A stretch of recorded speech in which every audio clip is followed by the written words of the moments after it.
This is the reason that coaching works for those seeking excellence and therapy just doesn't.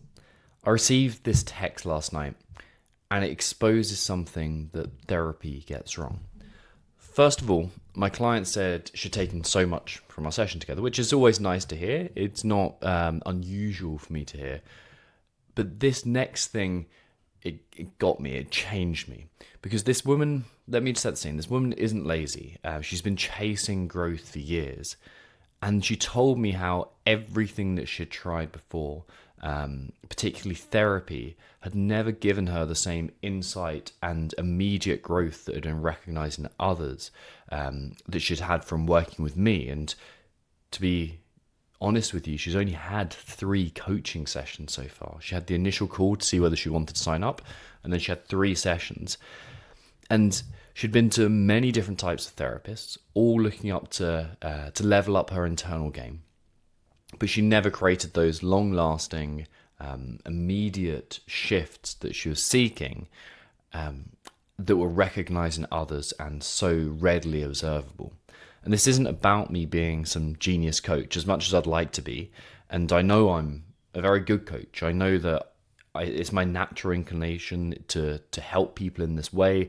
I can hear their patterns. I can understand them quicker than most people. I've spent years studying this, and I've practiced relentlessly skills to make me more capable and competent.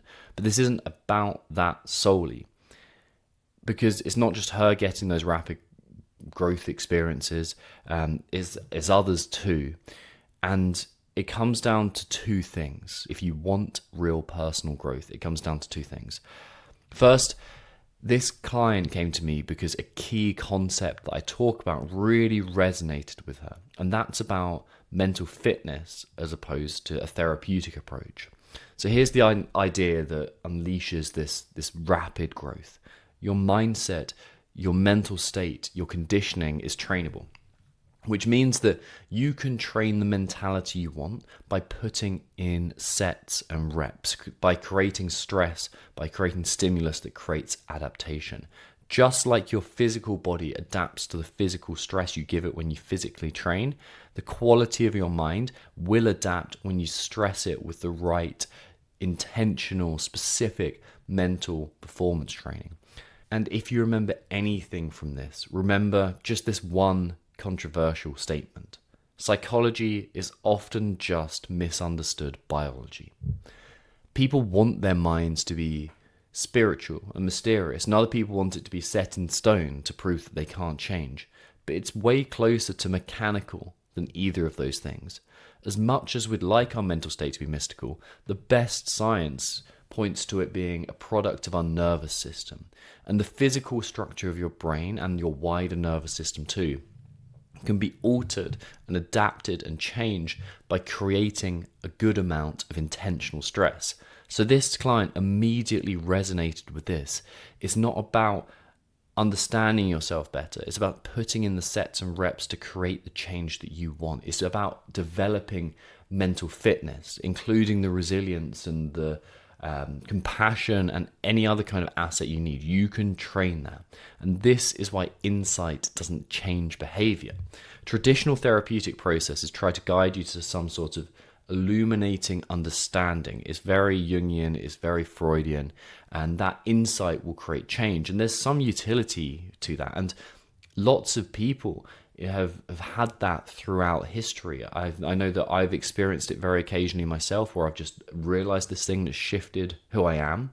And I know I've been coaching clients when it's happened too. I've offered up something, or they've offered something out to themselves, and it's just created this adjustment.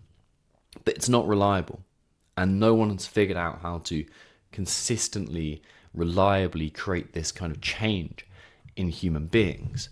But what is trainable, what is conditionable, if that's a word, is putting in the sets and the reps to create that adaptation that we're looking for, to train your mind to see things differently, to train your mind to develop the capacity to act as you need it to and as you want it to. You put the sets and reps in. It also gives us so much more hope, in my opinion, to see our mental states as a product of training rather than a random allocation that we've been given. This framework shows us how much change is possible. If you got here, you can get anywhere you want to be. And if you've ever said, I don't know why I did this, this explains it. The second idea that's helped so many people is to stop seeing yourself as just one person and begin seeing yourself as a collection of sub-personalities. And what this client said when she realized this was honestly brilliant. This client gave me a great metaphor. She described how now she has the ability to step outside of her old patterns of behavior, which previously she had zero control over.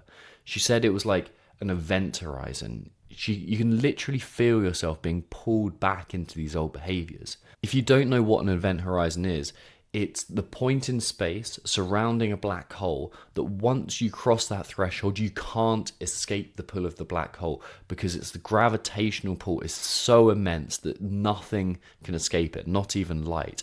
And when she'd find herself acting out these old behaviors, she'd find herself being pulled beyond the event horizon of self-sabotage. She'd be unable to escape its pull. She would, to use her words, and it's actually, I think, a technical word within astrophysics maybe, she'd become spaghettified. She'd become stretched into a version of herself that she didn't like and didn't serve her, and it destroyed her progress. Now, though, she can step outside of that.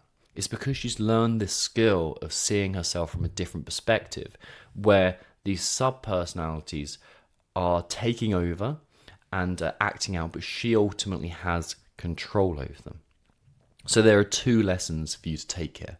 First, forget this notion of just getting your shit together or turning everything around. Your mental fitness, just like your physical fitness, is trained through sets and reps. So you need to begin conditioning your mind, not looking for further understanding.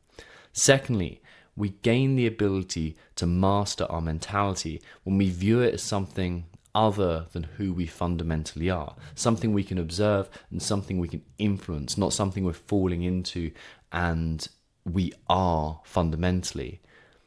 And we also see it as something that's trying to serve us, but it just doesn't know how. Remember these and have a great week ahead.